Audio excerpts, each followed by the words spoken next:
7 days shoot ಮಾಡಿದ್ದೀವಿ. 7 days literally ನಾವು ಮೋರಿ ಕಚಡ ಗಲೀಜು ಸತ್ತೋರ ಬಟ್ಟೆಗಳನ್ನೆಲ್ಲ ಮೈ ಮೇಲೆ ಹಾಕೊಂಡಿದ್ದೀವಿ. ನಮ್ಮಲ್ಲಿರೋ ಆ್ಯಕ್ಟರ್ ಅಥವಾ ಬೇರೆ ಲ್ಯಾಂಗ್ವೇಜಿಗೆ ಹೋಗಿ ಆ್ಯಕ್ಟ್ ಮಾಡಿದಾಗ ಎಷ್ಟು ಎಗೇನ್ಸ್ಟ್ ಮಾಡ್ತಾರೆ, ಕನ್ನಡದ ಬಿಟ್ಟು ಬೇರೆ ಕಡೆ ಹೋಗಿ ಬೆಳಿತಾರೆ. ಬಟ್ ಬೇರೆ ಕಡೆಯಿಂದ ಕರ್ಕೊಂಬರ್ತಾರಲ್ಲ, ಯಾಕೆ ಅಪೋಸ್ ಮಾಡೋದಿಲ್ಲ? ಎಲ್ಲ ಕಡೆನೂ ದ ಹೋಲ್ ಸೊಸೈಟಿ. ನಾವು ಅಮ್ಮಂದ್ರ ಬಗ್ಗೆ ಮಾತಾಡ್ತೀವಿ, ಹೆಣ್ಮಕ್ಳ ಬಗ್ಗೆ ಮಾತಾಡ್ತೀವಿ. ಸುಮಾರು ಜನಕ್ಕೆ ಇದು ಗೊತ್ತಿದೆಯಲ್ವ ಗೊತ್ತಿಲ್ಲ, ನನ್ನ ಮೇಲೆ ಸಪೋರ್ಟ್ ಜಾಸ್ತಿ. ನನಗೆ ಇಂಟ್ರೆಸ್ಟ್ ಇರೋದು, ಅವ್ರಿಗೆ ಇಂಟ್ರೆಸ್ಟ್ ಇರೋದು, ನಾ ಯಾವ ಥರ ಸಿನಿಮಾ ಮಾಡ್ಬೇಕಂತ ಅಂದ್ಕೊಂಡಿದ್ದೀನಿ, ಅವ್ರು ಯಾವ ಥರ ಸಿನಿಮಾ ಮಾಡ್ಬೇಕು ಅಂದ್ಕೊಂಡಿದ್ರೆ ಎಲ್ಲ ಕ್ಲಬ್ ಆಗುತ್ತೆ. ಅಕ್ಕ ನೀವು ಅಣ್ಣನ ಮದುವೆ ಆಗ್ತೀರಾ? ಇಲ್ಲಪ್ಪ ನಾವು ಫ್ರೆಂಡ್ಸು. ಹಾಗೆ ಇನ್ಮೇಲೆ ನಾನು ನಿನ್ನ ಫಾಲೋನೇ ಮಾಡೋದಿಲ್ಲ, ಅನ್ಫಾಲೋ. ಒಂದು ಕಡೆ ಯೂಟ್ಯೂಬ್ಗೆ ಕಂಟೆಂಟ್ ಮಾಡೋದು ಅಂದರೆ ಶಾರ್ಟ್ ಫಿಲ್ಮ್ಸ್, ಇನ್ನೊಂದು ಕಡೆ ನೀವು ಇನ್ಸ್ಟಾಗ್ರಾಮ್ಗೂ ಕೂಡ ಕಾಂಟೆಂಟ್ ಮಾಡ್ತೀರಾ. ಇನ್ಸ್ಟಾಗ್ರಾಮ್ ಹೇಗೆ ಅಂತಂದರೆ ನಮ್ಮ ಒಂದು ಅಟೆನ್ಷನ್ ಸ್ಪ್ಯಾನ್ ಅನ್ನೋದೇನಿದೆ ಬಹಳ ಕಡಿಮೆ ಆಗೋಗಿದೆ. ನಾವು ತುಂಬ ಬೇಗನೆ ಸ್ವೈಪ್ ಮಾಡಿಬಿಡ್ತೀವಿ. ಹೀಗಿರುವಾಗ ಇನ್ಸ್ಟಾಗ್ರಾಮ್ ಕಂಟೆಂಟ್ಗೆ ಹೇಗೆ ವರ್ಕ್ ಮಾಡ್ತೀರಾ? ಅಂದರೆ ಸೆಕೆಂಡ್ಸಲ್ಲಿ ನೀವು ಒಂದು ವಿಷಯನ ತಲುಪಿಸೋದಿರುತ್ತೆ ಅಲ್ವಾ, ಅದಕ್ಕೂ ನೀವು ಒಂದು ಸ್ವಲ್ಪ ಚಿಕ್ಕ ಸ್ಕ್ರಿಪ್ಟ್ ಪ್ರಿಪೇರ್ ಮಾಡೋದಂಗೆ ಅದು. ಎಸ್, ನನ್ನ ಇನ್ಸ್ಟಾಗ್ರಾಮು ಎಗೇನ್ ನನಗೆ ಸಿನಿಮಾ ಅಂತ ಬಂದರೆ ಕೆಲವೊಂದ್ಸಲ ನಾನು ಹೇಳಕ್ಕೆ ಆಗೋದೇ ಇಲ್ಲ. ಯಾಕಂದರೆ ಕತೆ ಇರುತ್ತೆ, ಕತೆ ರೆಡಿ ಇರುತ್ತೆ, ಎಲ್ಲನೂ ಡೈರೆಕ್ಟರ್ ಅಥವಾ ರೈಟರ್ ಕಡೆ ಡಿಪೆಂಡೆಂಟ್ ಇರುತ್ತೆ. ಇನ್ಸ್ಟಾಗ್ರಾಮ್ ಇಸ್ ನನ್ನ ಹ್ಯಾಂಡಲ್ಸ್ ಇರೋದ್ರಿಂದ ನಾನು ಅಲ್ಲಿ ಎಲ್ಲಿ ಬೇಕಾದ್ರೆ ಪ್ಲೇ ಮಾಡ್ಬೋದು. ಸೊ ಸುಮಾರು ಕತೆಗಳನ್ನ ನಾನು ಬರಿತೀನಿ, ನಾನೇ ಬರಿತೀನಿ ಕತೆ. ಅದೇ ಹೇಳ್ದಂಗೆ ರಿಲೇಟ್ ಮಾಡಿಕೊಂಡು ಗಂಡಸರಿಗಿರ್ಬೋದು ಹೆಣ್ಮಕ್ಳಿಗಿರ್ಬೋದು ಒರಿಜಿನಾಲಿಟಿ ಏನಿದೆ ಅದನ್ನು ತೊಗೊಂಡು ಅದನ್ನು ಬರೆದು ನಾ ಪ್ಲೇ ಮಾಡ್ತೀನಿ. ಅದು ತುಂಬ ಚೆನ್ನಾಗಿ ಕನೆಕ್ಟ್ ಆಗುತ್ತೆ. ಅಲ್ಲಿ ಹೇಳ್ದಂಗೆ ನಾನು ಸಿನಿಮಾಗಳಲ್ಲಿ ಹೆಂಗಿರುತ್ತೆ ಪರ್ಸನಲ್ ಲೈಫು ನಾವು ಕನೆಕ್ಟ್ ಆದಾಗ, ಆ್ಯಂಡ್ ಜನಕ್ಕೆ ಹೆಂಗೆ ನೀವು ವ್ಲಾಗ್ಸ್ಗಳು ನೋಡಿರ್ಬೋದು, ನಾನು ಬೆಳಗ್ಗೆ ಎದ್ದೆ ತಿಂಡಿ ತಿಂದೆ ಮಲ್ಕೊಂಡೆ, ಅದಕ್ಕೆ ಕೊಡೋ ವ್ಯೂಸು. ಯಾಕಂದರೆ ಜನಕ್ಕೆ ಅಟ್ ಎನಿ ಕಾಸ್ಟ್ ನೀವೇನೇ ಹೇಳ್ರಿ ನಮ್ಮಲ್ಲಿ ಏನಾಗ್ತಿದೆ ಅನ್ನೋದಕ್ಕಿಂತ ಪಕ್ಕದ ಮನೆ ಲೈಫಲ್ಲಿ ಏನಾಗ್ತಿದೆ ಅನ್ನೋ ಇಂಟ್ರೆಸ್ಟ್ ಜಾಸ್ತಿ. ಪರ್ಸ್ನಲ್ ಲೈಫ್ ಅಂತ ಓಪನ್ ಅಪ್ ಮಾಡ್ತೀವಿ ಅಂದರೆ ಅಲ್ಲಿ ಇಂಟ್ರೆಸ್ಟ್ ಜಾಸ್ತಿ. ಸೊ ಕನೆಕ್ಷನ್ ಭಾಳ ನೀಡೆಡ್, ಅಲ್ಲಿ ಕನೆಕ್ಟ್ ಆಗ್ತೀನಿ. ಆ್ಯಂಡ್ ಇವಾಗ ಬ್ರ್ಯಾಂಡ್ಗಳ ಜೊತೆ ಕೆಲಸ ಮಾಡೋದಿರುತ್ತಲ್ವಾ, ಅವ್ರಿಗೆ ಅದೊಂದು ಕಾನ್ಸೆಪ್ಟ್ ಮಾಡಿ ಜನರಿಗೆ ಅದು ಓಕೆ ನಾವು ಇದನ್ನು ಪರ್ಚೇಸ್ ಮಾಡ್ಬೋದು ಅಂತ ಅನ್ಸೋ ಹಾಗೆ ನೀವು ಒಂದು ಬ್ರ್ಯಾಂಡ್ ಜೊತೆ ಕೆಲಸ ಮಾಡಬೇಕಾಗತ್ತೆ. ನಿಮ್ಗೇನು ಬೌಂಡ್ರಿ ಸೆಟ್ ಮಾಡ್ಕೊಂಡಿದ್ದೀರಾ? ಯಾವ ಥರ ನೀವು ಪ್ರಮೋಷನ್ಸ್ ಮಾಡಬೇಕು ಜನರಿಗೆ ಅದು ಪಾಸಿಟಿವ್ ಆಗಿ ಅನ್ಸೋ ಥರ? ನನಗೆ ಸುಮಾರು ಪ್ರಮೋಷನ್ಸ್ ನಮ್ಗೆ ಬರುತ್ತೆ. ನನ್ನ ಪ್ರೊಫೈಲ್ ನೀವು ತೆಗೆದು ನೋಡ್ರೆ ನಾನು ಜಾಸ್ತಿ ಪ್ರಮೋಷನ್ಸ್ ಮಾಡಿಲ್ಲ. ಬಿಕಾಸ್ ನಂಬರ್ ಆಫ್ ಪ್ರಮೋಷನ್ಸ್ ಬರುತ್ತೆ. ಮೇಕಪ್ ಅಂತೂ ನೀವು ಕೇಳಕ್ಕೆ ಹೋಗ್ಬೇಡಿ, ದಿನಕ್ಕೆ ಒಂದು ಮಿನಿಮಮ್ ಅಂದ್ರೆ ಒಂದು 10-15 ಅಂತೂ ಬಂದಿರುತ್ತೆ. ಫಸ್ಟ್ ಆಫ್ ಆಲ್ ನಾನು ಮೇಕಪ್ ಹಾಕಲ್ಲ, ನನ್ನ ಸಿನಿಮಾಗಳಲ್ಲೂ ನಾನು ಮೇಕಪ್ ಹಾಕೋದೇ ಇಲ್ಲ. ವಿತೌಟ್ ನಾನು ಹಂಗೆ ಮಾಡ್ತೀನಿ. ನಾನು ಹಂಗಾಗಿ ಮೇಕಪ್ ನಾನು ಪ್ರಮೋಷನ್ ಮಾಡೋದೇ ಇಲ್ಲ. Because I am against makeup. Sorry, ಹಂಗಂತ ನಾನು ಮೇಕಪ್ ಮಾಡ್ಕೋಬೇಡಿ ಅಂತ ಹೇಳ್ತಾ ಇಲ್ಲ. ನನಗೆ ಪರ್ಸನಲಿ ನನ್ನ skin I am allergetic to it. ಅದು ಸೊ ನಾನು ಹಾಕ್ದಿರೋ ವಸ್ತುನ ತೊಗೊಂಡೋಗಿ ನೀನು ಮಾಡು ಅಂತ ಹೇಳಿದ್ರೆ ನಾನು ರಾಂಗ್. ಅದು ಕರೆಕ್ಟ್, ಜನಕ್ಕೆ ರಾಂಗ್ ನಾನು ಕ್ರಿಯೇಟ್ ಮಾಡ್ತೀನಿ. ಆ್ಯಂಡ್ ಇನ್ನೊಂದು ಸಮಥಿಂಗ್ ಯೂಸ್ಫುಲ್, ಸಮಥಿಂಗ್ ಬೆನಿಫಿಟ್ಸ್ ಇದೆ ಅಥವಾ ದ ವರ್ತ್ ಇದೆ, ಪ್ರಾಡಕ್ಟ್ಸ್ ಕರೆಕ್ಟ್ ಇದೆ. ಹೌದು, ಇವ್ರು ರಿಯಾಲಿಟಿ ಚೆಕ್ ಭಾಳ ಮಾಡ್ತೀವಿ ನಾವು. ಈಗ ಚಾಯ್ ಅಂಗಡಿ ಪ್ರಮೋಷನ್ ಮಾಡಿದ್ವಿ ಒಂದು ರೀಸೆಂಟಾಗಿ. ಎಸ್, ಚಾಯ್ ಇದೆ, ಚೆನ್ನಾಗಿದೆ, ಟೇಸ್ಟ್ ಇದೆ, ನಾವು ಕುಡ್ದೆ ಎಲ್ಲನೂ ಇದೆ, ಎಸ್ ನಾವು ಮಾಡ್ಬೇಕು. ಆ್ಯಂಡ್ ಅಟ್ ದ ಎಂಡ್ ಸುಮಾರು ಜನ ನಮಗೆ ಕೇಳ್ತಾರೆ ಪ್ರಮೋಷನ್ಸ್ ಯಾಕೆ ಮಾಡ್ತೀರಾ ಮಾಡಬೇಡಿ. ಆ್ಯಂಡ್ ನಮ್ಮ ಬದುಕೇನಾಗಿದ್ರೆ ನಾನು ನನ್ನ ಫೇಸ್ ಕ್ರಿಯೇಟ್ ಮಾಡ್ಕೊಂಡಿದ್ದೀನಿ ಅಂದ್ರೆ ನನಗೆ ಬೆಲೆ ಕೊಡ್ತಾರೆ ನನ್ನ ಫೇಸಿಗೆ. ವ್ಯಾಲ್ಯೂ, ನಮ್ಮದು ಬದುಕಿದೆ, ನಮ್ಮದು ಫ್ಯಾಮಿಲಿ ನಡೆಸಬೇಕು ಅಂಡ್ ನಾವು ಮಾಡೋ ಕೆಲಸ ಇದೆ. ಸಿನಿಮಾದಲ್ಲಂತೂ ನಮಗೆ ಜಾಸ್ತಿ ದುಡ್ಡು ಖಂಡಿತ ಬರಲ್ಲ. ಸೊ ನಮ್ಮ ಬದುಕು ನಡೆಸಬೇಕಾದ್ರೆ ನಾವು ಪ್ರಮೋಷನ್ ಮಾಡಲೇಬೇಕು. ವರ್ತ್ ಇರೋದು ನಾವು ಮಾಡ್ತೀವಿ. ಗೇಮಿಂಗ್ ಮಾಡಲ್ಲ, ಇನ್ನೊಬ್ರಿಗೆ ದುಡ್ಡು ಹಾಕಿ ಅನ್ನೋದು ಮಾಡಲ್ಲ, ದುಡ್ಡು ಹಾಳು ಮಾಡ್ಕೊಳ್ಳಿ ಅನ್ನೋದು ಮಾಡಲ್ಲ, ನೀವು ಹೆಂಗಾರ ಮಾಡ್ಕೊಳ್ಳಿ ನಮ್ಮ ಜೀವನ ಅಷ್ಟೇ ಅಂತಲೂ ಮಾಡಲ್ಲ. ನಮ್ಮದು ಬದುಕಿದೆ, ನಿಮಗೂ ಹಾಳಾಗಬಾರ್ದು, ನಮ್ಮ ಜೀವನ ನಡಿಬೇಕು ಅನ್ನೋದು ನಾವು ಮಾಡ್ತೀವಿ. ಆ್ಯಂಡ್ ಹೀಗಿದ್ರೂ ಸಹ ಎಷ್ಟೊಂದು ನಿಮ್ಮ ಕಾಂಟೆಂಟ್ ರಿಲೇಟೆಡ್ ಇರ್ಬೋದು, ಸಾಕಷ್ಟು ಪಾಸಿಟಿವ್ ನೆಗೆಟಿವ್ ಕಾಮೆಂಟ್ಸ್ಗಳು ಬಂದಿರುತ್ತೆ. ಅಂದರೆ ಸೋಷಿಯಲ್ ಮೀಡಿಯಾ ಅಂದರೆ ನೀವು ಆಲ್ರೆಡಿ ನಿಮ್ಮ ಪಬ್ಲಿಕ್ ಮಾಡ್ಕೊಂಡಿರ್ತೀರ ನಿಮ್ಮ ಜೀವನನ ಅನ್ನೋ ಥರನೇ. ಈ ಕಮೆಂಟ್ಸ್ನ ನೀವು ಹೇಗೆ ಆಕ್ಸೆಪ್ಟ್ ಮಾಡೋದ್ರಲ್ಲಿದ್ದೀರಾ? ಮೊದಲು ಆ್ಯಕ್ಚುಲಿ ನಾನು ಅಕ್ಸೆಪ್ಟ್ ಮಾಡ್ತಾನೆ ಇರಲಿಲ್ಲ, ಅಂದರೆ ತುಂಬ ಬೇಜಾರು ಮಾಡ್ಕೊಂಡ್ಬಿಡ್ತಿದ್ದೆ. ಸೊ ಬಿಕಾಸ್ ಹೆಂಗೆ ಅಂದರೆ ನಾನು ಆಗಲೇ ಹೇಳ್ದಂಗೆ ನಾನು ಪಾಸಿಟಿವ್ ಏನಲ್ಲೇ ಬೆಳೆದು ಬಂದವಳು. ನನ್ನ ಯಾವ ಲೆವೆಲ್ ಪಾಸಿಟಿವಿಟಿ ಅಂದರೆ ನಾನು ಮಾತಾಡೋದ್ರಲ್ಲೂ ಕೂಡ, ಫಾರ್ ಎಕ್ಸಾಂಪಲ್ ನಾನು ಆಫೀಸ್ಗೆ ಹೋಗಬೇಕು, ಲೇಟಾಗೋಯ್ತು ಅಲ್ಲ, ಆಫೀಸ್ಗೆ ಹೋಗ್ತಾ ಇದ್ದೀನಿ, ನಾನು ಆದಷ್ಟು ಬೇಗ ಹೋಗಿ ತಲುಪ್ತೀನಿ. ಇಷ್ಟು ಪಾಸಿಟಿವಿಟಿ ನಾನು ಮಾತಾಡೋ ವರ್ಡ್ಸಲ್ಲೂ ಅಡಿಕ್ಟ್ ಮಾಡ್ಕೊಂಡವಳು, ಆ ಎನ್ವಿರಾನ್ಮೆಂಟಲ್ಲಿ ಬೆಳೆದವಳು ನಾನು. ಸೊ ನೆಗೆಟಿವ್ ಹಾಕಿದಾಗ ನಂಗೆ ಒಂದೊಂದ್ಸಲ ಹಾಕಿ ಅರೆ ಯಾರು ನಾವು ಇಷ್ಟೆಲ್ಲ ಒಳ್ಳೇದು ಬಯಸ್ತೀವಿ, ಇಷ್ಟೆಲ್ಲ ಒಳ್ಳೇದು ಮಾಡ್ತೀವಿ, ನಮ್ಮ ಬಗ್ಗೆ ನೆಗೆಟಿವ್ ಅಂತ ನಾನು ಅಕ್ಸೆಪ್ಟ್ ಮಾಡ್ತಾ ಇರಲಿಲ್ಲ. ಹೋಗ್ತಾ ದ ಮೇನ್ ಪರ್ಸನ್ ಇಂಗರಾಜ್ ಸಿಂಗಡಿನೇ ಹೇಳಿದ್ದು, ಮೇಡಮ್ ಅವರೇ ಫಸ್ಟ್ ಆಫ್ ಆಲ್ ನೆಗೆಟಿವ್ ಹಾಕ್ತಾರ ಅಂತ ಹೇಳಿದ್ರೆ ನೀವು ಮಾಡೋ ಕೆಲಸ ಅವ್ರು ಯಾರೂ ಮಾಡ್ತಾ ಇಲ್ಲ, ನೀವು ಮಾಡೋದನ್ನ ಮಾಡಿ ಅವ್ರು ಬಂದು ಕೂತ್ಕೊಂಡು ನಿಮ್ಮ ಕಷ್ಟ ಗೊತ್ತಿದ್ದು ಅವ್ರು ಬಂದು ಮಾತಾಡಲಿ, ಅವ್ರಿಗೊಂದು ವ್ಯಾಲ್ಯೂ ಇದೆ. ಯಾವಾಗ ಕೂತ್ಕೊಂಡು ಏನೋ ಕಮೆಂಟ್ ಹಾಕ್ತಾನೆ ಅಂತ ತಕ್ಷಣ ನೀವ್ಯಾಕೆ ತಲೆ ಕೆಡಿಸ್ಕೋತೀರ? ನೀವು ಫಸ್ಟ್ ಆಫ್ ಆಲ್ ಅಲ್ಲ. ಸಮನ್ ಕಮ್ಸ್ ಅಂಡ್ ಸೇಸ್ ಕಿ ನೀ ಕಳ್ಳಿ ಅಂತೀನಿ ಅಂದರೆ ನೀವು ಕಳ್ಳಿ ಆದರೆ ಇಂಟರ್ನಲ್ ನೀವು ಫೀಲ್ ಮಾಡ್ಕೋಬೇಕು. ನೀವು ಕಳ್ಳಿ ಅಂದ್ರೆ ನೀನು ಯಾಕೆ ಟ್ಯಾಗ್ ತೊಗೊಂಡು ಹಾಕೋತೀರ? ನೀವು ಒಂದು ಬಟ್ಟೆ ತೊಗೊಂಡಾಗ ಅದ್ರಲ್ಲೊಂದು ಟ್ಯಾಗ್ ಹಾಕಿರ್ತಾರೆ, ಬಿಲ್ ಕಟ್ಟಿದ್ಮೇಲೆ ಆ ಟ್ಯಾಗನ್ನು ಅಲ್ಲೇ ಬಿಟ್ಟು ಬರ್ತೀರಾ. ಬಿಲ್ ಕಟ್ಟಿತು ಮುಗೀತು ಅಲ್ಲಿ ಬಿಟ್ಟು ಬರ್ತೀರಾ ಅಂತ ಹೇಳಿದ್ರೆ ಯಾವನೋ ಹಾಕಿರೋ ಟ್ಯಾಗ್ನ ತಲೆ ಮೇಲೆ ಹೊತ್ಕೊಂಡು ಎಲ್ಲಿವರೆಗೂ ಓಡಾಡ್ತೀರಾ? Not needed. ಸೊ ಬಿಡ್ರಿ ಹೋಗ್ರಿ. ಇವಾಗ ಐ ಆಮ್ ಲೀಸ್ ಬೋದರ್ಡ್, ಹಾಕೊಳ್ರಿ. ಅಂಡ್ ಡೆಫಿನೆಟ್ಲಿ ವೆನ್ ಬೆಳಿತಿದ್ದೀವಿ ಅಂದರೆ ಹೇಟರ್ಸ್ ಜಾಸ್ತಿ ಆಗ್ತಾರೆ, ಹೊಟ್ಟೆ ಕಿಚ್ಚಿರೋರು ಜಾಸ್ತಿ ಹಾಗೇ ಆಗ್ತಾರೆ, ಜಲಸ್ ಇರೋರು ಜಾಸ್ತಿ ಆಗ್ತಾರೆ, ಫೇಕ್ ಅಕೌಂಟ್ಗಳು ಕ್ರಿಯೇಟ್ ಮಾಡ್ತಾರೆ, ಕಮೆಂಟ್ಸ್ ಹಾಕ್ತಾರೆ. So least bothered. Comments negative ಬರ್ತಿದೆ ಅಂದರೆ ನಾವು ಬೆಳಿತಿದ್ದೀವಿ ಅಂತ ಅರ್ಥ. ಆ ಥರ ತಗೋಬೇಕಾದ್ರೆ. ಅಂಡ್ ಅದರಲ್ಲೂ ಹೇಳ್ತೀನಿ, ಸುಮಾರು ಜನ ಟ್ರಾಲರ್ಸ್ ಎಕ್ಸಾಂಪಲ್ ಅಂದರೆ ನನ್ನ ಅದೃಷ್ಟ ಲಕ್ಷ್ಮಿ ಅಂತ ನನ್ನ ಮೊದಲಿಂದನೂ ಒಂದು ಜಾಸ್ತಿ ನಮ್ಮ ಟೀಮಲ್ಲಿ ಅದನ್ನೇ ನಾನು ಥರ ಕಾಡಿಸ್ತಿರ್ತೀನಿ ಅವ್ರಿಗೆ. ಯಾರ್ಯಾರು ಟ್ರಾಲ್ ಮಾಡಿ ನಂದು ರೀಲ್ಸ್ ಹಾಕಿರ್ತಾರಲ್ಲ ಅವ್ರ ಪೇಜ್ಗಳು ಓಪನ್ ಮಾಡಿ ನೋಡ್ರಿ, ನಂದು ಹೈಯೆಸ್ಟ್ ರೀಲ್ಸ್, ನಂದೇ ವ್ಯೂಸ್ ಹೈಯೆಸ್ಟ್ ರೀಲ್ಸ್. ಅವ್ರನ್ನೂ ಬೆಳೆಸ್ತಾ ಇದ್ದೀನಿ ನಾವು. ಥ್ಯಾಂಕ್ ಯು ಹೇಳ್ಬೇಕು. ಥ್ಯಾಂಕ್ ಯು ಹೇಳ್ಬೇಕು. ವ್ಯೂಸ್ ಜಾಸ್ತಿ ಕೊಟ್ಟಿದ್ದೀನಿ, ಬೆಳೆಸ್ತಾ ಇದ್ದೀನಿ. ಹೌದು. ಈ ಶಾರ್ಟ್ ಫಿಲಮ್ಗಳಿಗೆಲ್ಲ ಹಾಡು ಇರುತ್ತೆ ಕೆಲವು ಶಾರ್ಟ್ ಫಿಲಮ್ಗಳಲ್ಲಿ. ಸಾಂಗ್ ಇಲ್ಲಾದ್ರೂ ಸಿನಿಮಾದಲ್ಲಾದ್ರೂ ಒಂದೇ ಅನ್ನೋದಕ್ಕೆ ಸಾಂಗ್ ಶೂಟಿಂಗ್ಸ್ ಹೇಗಿರುತ್ತೆ? ನಾವು ಇಲ್ಲಿವರೆಗೂ ಒಂದೇ ಆಲ್ಬಮ್ ಸಾಂಗ್ ಆ್ಯಕ್ಚುಲಿ ಬರೀ ಸಾಂಗಿಗಂತಾನೆ ಶೂಟ್ ಮಾಡ್ಕೊಂಡು ಬಂದಿದ್ದು. ಮಿಕ್ಕಿದೆಲ್ಲ ಏನಿದೆ ಫಿಲ್ಮ್ಸಲ್ಲಿರೋ ಕ್ಲಿಪ್ಪಿಂಗ್ಸ್ ಎಕ್ಸ್ಟ್ರಾ ತಗೋತೀವಿ ಅಥವಾ ಎಕ್ಸ್ಟ್ರಾ ಫುಟೇಜಸ್ ತಗೊಂಡಿರ್ತೀವಿ. ಪರ್ಟಿಕ್ಯುಲರ್ ಆಗಿ ಅಂತ ಪ್ಲಾನ್ ಮಾಡಿ ಹಾಕಿರ್ಲಿಲ್ಲ. ಹಾಡು ಮಾತ್ರ ನಮ್ದು ಮಂಜುನಾಥ್ ಹೊಸವಾಳ ಅಂತ ಹೇಳಿ ಹುಬ್ಳಿಯವರು, ಅವ್ರು ಬರೀತಾರೆ, ಹಾಡ್ತಾರೆ, ಮ್ಯೂಸಿಕ್ ಕಂಪೋಸ್ ಮಾಡ್ತಾರೆ. ಅಲ್ಟಿಮೇಟ್ ಗಂಡ ಹೆಂಡತಿ ಇಬ್ರು, ಅವರಿಬ್ರು ತುಂಬಾ ಅಲ್ಟಿಮೇಟ್ ಸಿಂಗರ್ಸ್. ಈಗ ಶೂಟಿಂಗ್ ಅಂತ ಬಂದ್ರೆ ಯಾವ್ಯಾವ ಊರೆಲ್ಲ ಸುತ್ತಾಡಿ ಮುಗಿಸ್ಬಿಟ್ಟಿದ್ದೀರಾ ನೀವು? ಹಾಗಿದ್ರೆ ಕರ್ನಾಟಕದಲ್ಲಿ ಎಲ್ಲ ಲೆಕ್ಕನೇ ಇಲ್ಲ, ಎಲ್ಲಾನು ಈ ಜಿಲ್ಲೆ ಅಂತ ಹೇಳ್ರಿ ಪ್ರತಿಯೊಂದು. ನಾರ್ತ್ ಕರ್ನಾಟಕ ಅಂತೂ ನೀವು ಆಲ್ಮೋಸ್ಟ್ ಕವರ್ ಮಾಡಿ. ಇಲ್ಲ, ಸೌತ್ ಅಂತ ಬಂದ್ರು ಅಷ್ಟೇ. ಎಸ್, ಮಂಗಳೂರು ಬರ್ತೀರಾ, ಮೈಸೂರು ಬರ್ತೀರಾ, ಮಂಡ್ಯ ಬರ್ತೀರಾ, ಬೆಂಗಳೂರು ಬರ್ತೀರಾ, ದಕ್ಷಿಣ ಕನ್ನಡ ಬರ್ತೀರಾ, ಎಲ್ಲ ಕರ್ನಾಟಕ ಫುಲ್ ಪ್ಯಾಕೇಜ್ ಆಗೋಗ್ಬಿಟ್ಟಿದೆ. ಹುಟ್ಟಿ ಬೆಳೆದಿದ್ದು ಬ್ಯಾಂಗ್ಳೂರು. ಜನ ನನ್ನನ್ನು ಆಕ್ಚುಲಿ ಉತ್ತರ ಕರ್ನಾಟಕದವಳು ಅನ್ಕೊಂಡಿದ್ದಾರೆ. ಸರ್ನೇಮ್ ನೋಡಿದ್ರು ಸಹ ನೀವು ಮೈಗ್ರೇಟ್ಸ್ ಇರ್ಬೋದೇನೋ, ಬಟ್ ಬೇಸಿಕಲಿ ಬೆಳೆದಿದ್ದು ಬೆಂಗಳೂರು. ನೀವು ಅದೇ ಅನ್ಕೊಂಡಿರ್ಲಿಲ್ಲ ಅಂತ ಹೇಳಿದ್ರಿ, ಆಕ್ಟಿಂಗ್ ಎಲ್ಲ ಮಾಡ್ತೀನಿ ಅನ್ನೋದು. ಈಗ ಒಂದು ಎಸ್ಟಾಬ್ಲಿಷ್ಡ್ ಆಕ್ಟರ್ ಆಗಿದ್ದೀರಾ, ಯೂಟ್ಯೂಬಲ್ಲಿ ಇರೋ ಪಾಪ್ಯುಲಾರಿಟಿ, ಜನ ನಿಮ್ಮನ್ನು ಗುರ್ತಿಸೋದನ್ನ ನೋಡಿದಾಗ ನಿಮ್ಮ ಒಂದು ಫ್ಯಾಮಿಲಿ ಸರ್ಕಲ್, ಫ್ರೆಂಡ್ಸ್ ಸರ್ಕಲ್ ಏನು ಹೇಳ್ತಾರೆ? ನಾನು ಆಗಲೇ ಹೇಳ್ದಂಗೆ, to be mention, I don't have a family and friends, very limited. ಇದ್ರೂ ಕೂಡ ಎಲ್ಲನೂ ದೇ ಆರ್ ಡಿಸ್ಟೆಂಟ್. ಅಲ್ಲಿ ಅನ್ನೋದಕ್ಕಿಂತ ಜಾಸ್ತಿ ನಂಗೆ ಅಲ್ಲಿ ಬಿಟ್ಟು ಆಗಿರೋ ಹೊರಗಿನ ಫ್ಯಾಮಿಲಿನೇ ಜಾಸ್ತಿ ಆಗಿಬಿಟ್ಟಿದೆ. They are so proud.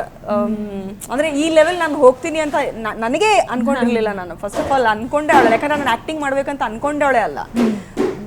ಎಲ್ಲದಕ್ಕಿಂತ ಹೆಚ್ಚಾಗಿ ನನಗೆ ಫೇಮ್ ಗೀಮ್ ಅನ್ನೋದಕ್ಕಿಂತ ಹೆಚ್ಚಾಗಿ ನಂಗೆ ಸಿಕ್ಕಿದ್ದು ಪ್ರೀತಿ, ದ ಫ್ಯಾಮಿಲಿ ಪ್ರೀತಿ. ಐ ಆಲ್ವೇಸ್ ವಾಂಟೆಡ್ ನಂಗೊಂದು ಫ್ಯಾಮಿಲಿ ಇರಬೇಕಪ್ಪ, ನಂಗೊಂದು ಫ್ಯಾಮಿಲಿ ಇರಬೇಕಪ್ಪ ಅಂತ ಹೇಳಿ.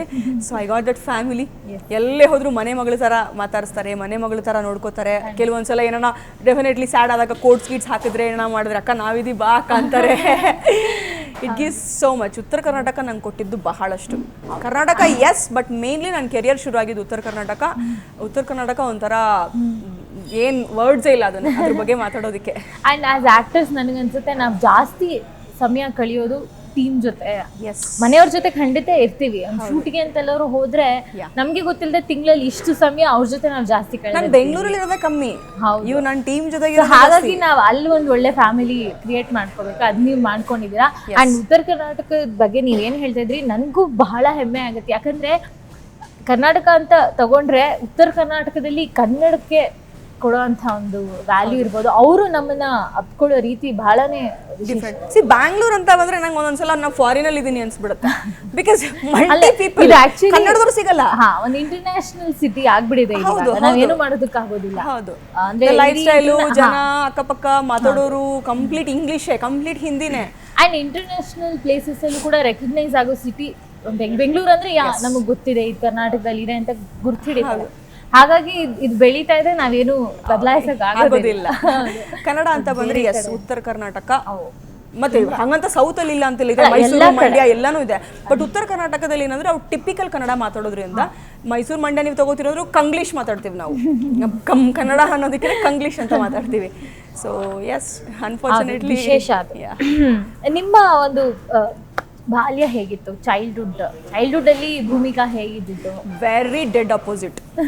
ಇವತ್ತೇನು ನೋಡ್ತೀರಾ, ಈ ಭೂಮಿಕಾ ಅಲ್ವೇ ಅಲ್ಲ. ಅದ್ರ ತುಂಬಾ ಹೆದ್ರು ಪುಕ್ಲಿ, ತುಂಬಾ ಅಂದ್ರೆ ಲೈಕ್ ವೆರಿ ಸ್ಟೀರಿಯೋಟಿಪಿಕಲ್. ಅಂದ್ರೆ ಯಾವ ಲೆವೆಲ್ ಅಂದ್ರೆ ನಾನು ಹೇಳಿದಲ್ಲ, ಒಂದು ನನ್ನ ಕ್ಲಾಸ್ಮೇಟ್ ಹುಡುಗನ ಜೊತೆ ಮಾತಾಡ್ತೀನಿ, ಯಪ್ಪ ಹುಡುಗನ ಜೊತೆ ಮಾತಾಡ್ದ ಅಯ್ಯೋ ಇಷ್ಟು ಫಾರ್ವರ್ಡ್ ಆಗಿದೆ ನಿನ್ನ ಜೀವನದಲ್ಲಿ. ಜಸ್ಟ್ ಒಂದು ಪೆನ್ಸಿಲ್ ಕೇಳ್ದ, ನನ್ನ ಪೆನ್ಸಿಲ್ ಕೈಲಿ ಅಷ್ಟು ಟಿಪಿಕಲ್ ಮೈಂಡ್ ಸೆಟ್ ಭೂಮಿಕಾದು. ನಂಬೋಕೆ ಆಗಲ್ಲ ಅಲ್ಲ. ಈಗ ನೀವು ಮಾಡ್ತಿರೋ ಕಾಂಟೆಂಟ್ ಇರ್ಬೋದು, ಜನರ ಜೊತೆ ಬೆರೆಯೋ ರೀತಿ ಡೆಡ್ ಅಪೋಸಿಟ್, ಕಂಪ್ಲೀಟ್ ಅಪೋಸಿಟ್. ನಿಮ್ ತಂದೆ ತಾಯಿ ಬಗ್ಗೆ ಸ್ವಲ್ಪ ಪರಿಚಯ ಮಾಡ್ಕೊಡಿ. ಎಸ್, ಅಮ್ಮ ವಾಸ್ ಅ ಹೌಸ್ ವೈಫ್ ಯಾವಾಗ್ಲೂ. ಅಪ್ಪ ನಂದು ಅವ್ರು ಕುಕಿಂಗ್ ಕಾಂಟ್ರಾಕ್ಟರ್ ಆಗಿದ್ದು. ನಾನು ಇವತ್ತು ಏನು ಇಷ್ಟು ಡೇರಿಂಗಲ್ಲಿದ್ದೀನಿ ಕಂಪ್ಲೀಟ್ಲಿ ನನ್ನ ಅಪ್ಪನೇ. ನಾನು ಎಷ್ಟೇ ಹೆದ್ರು ಪುಕ್ಲಿ ಇದ್ರೂ ಬಿಡೋರು, ಹೋಗು ಹೋಗು ಒಬ್ಬಳೇ ಹೋಗು, ಗೊತ್ತಿಲ್ಲ ಮುಂದೆ ಲೈಫ್ ಹೆಂಗಿರುತ್ತೆ ಗೊತ್ತಿಲ್ಲ, ಮದುವೆ ಆದರೆ ಅಲ್ಲಿ ಹೆಂಗಿರುತ್ತೀವೋ, ಯಾವ ಲೈಫ್ ಇರುತ್ತೋ ನಿಂಗೆ ಗೊತ್ತಿಲ್ಲ, ಕೆಲಸ ಮಾಡೋರು ಹೆಂಗೆ ಸಿಗ್ತಾರೇನೋ ಗೊತ್ತಿಲ್ಲ, ಹೋಗು ಪುಷ್ ನಂಗೆ ಶುರು ಆಗಿದ್ದೆ ಅಪ್ಪನಿಂದ. ಬಟ್ ಅಪ್ಪ ಎಕ್ಸ್ಪೈರ್ ಆದಮೇಲೆ 10 years ಆಯಿತು ಆಲ್ಮೋಸ್ಟ್ ಎಕ್ಸ್ಪೈರ್ ಆಗಿ. ಅವ್ರು ಎಕ್ಸ್ಪೈರ್ ಆದಮೇಲೆ ನಂಗೆ I had no opportunities, because ನಂಗೆ ಫ್ಯಾಮಿಲಿ ನಡೆಸೋದಿತ್ತು, responsibility, because we are not a well settled family. ಆ ಟೈಮಲ್ಲೇ ಫ್ಯಾಮಿಲಿ ಎಲ್ಲನೂ ದೂರ ಆಗಿದ್ದು.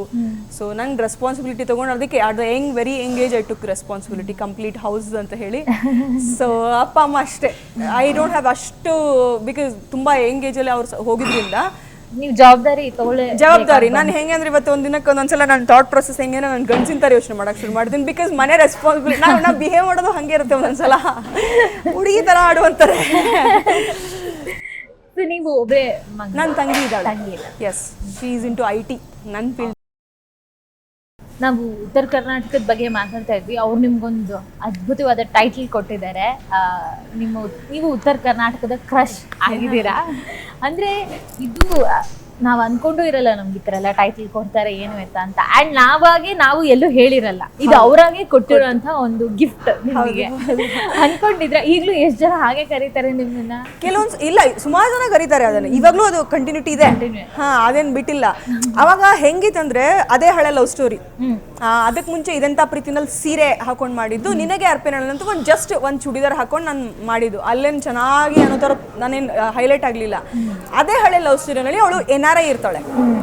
ನಿಂಗರಾಜ್ ಸಿಂಗಡಿಯವರು ಒಂದು ಸ್ಲಮ್ ಏರಿಯಾದಲ್ಲಿ, ಅಂದರೆ ಅಷ್ಟು ಲೋ ಒಂದು ಕ್ಲಾಸ್ ಏರಿಯಾದಲ್ಲಿ ಅವ್ರು ಇರೋವಂಥದ್ದು. ನಾನು ಅಲ್ಲಿಗೆ ಹೋಗ್ತೀನಿ, ಡ್ರಾಯಿಂಗ್ ಏನೋ ಬರಿಬೇಕಂತೇಳಿ ನಾನು ಹೋಗಿರ್ತೀನಿ. ಅಲ್ಲಿ NRI ಅಂತ ಹೇಳಿದ್ರೆ you have to dress up like NRI, complete ನನ್ನ ವೆಸ್ಟ್ರನ್ ಪೂರಾ. ಅಲ್ಲಿ ತುಂಬ ಚೆನ್ನಾಗಿ ತೋರಿಸಿದ್ರು ನನಗೆ.